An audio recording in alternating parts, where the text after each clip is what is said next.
ბოტკინის დასახლებაში ზედაოქნის მოსახლეობა საკანალიზაციო და სანიაღლის სისტემების გამართვას ითხოვს.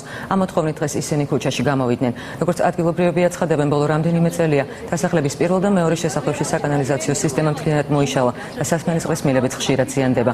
ამის გამო მოსახლეობა ეჭვობს, რომ გაფილტრული და დაბინძურებული წყალი ერთმანეთს ერევა.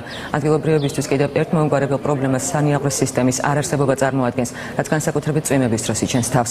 აღნიშნულთან დაკავშირებით თბილისის მერის პრესსამსახურში განაცხადეს, რომ სანიაღლის სისტემის მოგვარებას კეთილმოწყობის სამსახური ორშაბათიდანვე დაიწყებს.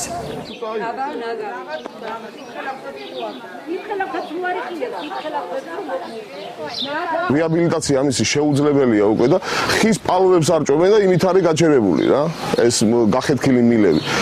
მოდის კვირაობით აქ რამდენ განცხადებას წერო, წყალია გახეთქილი, არავინ ყურადღებას არ აქცევს, სანამ ძალიან დიდი არ წარმოიშვება მდინარე. მერე მოდიან პალუებით გააჩერებენ. არის პრობლემა საკანალიზაციო სისტემის მთლიანად გამოსაცვლელია.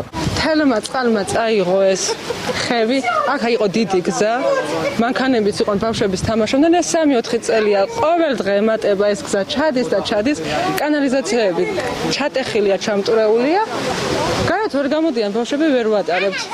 დარბიან ბავშვებიც, იმტვრევენ ხელებს, ფეხებს, ძალიან საშიში ადგილია. ზუსტად აი ამ ადგილზე სარდაფი მშრალია, მაგრამ აი ეს კედელი, ანუ პირველი სართულის კედელი, აბსოლუტურად შველდება. ყოველი გაზაფხულის წვიმების შემდეგ ჩემთან იწყება რემონტი ხელმეორე.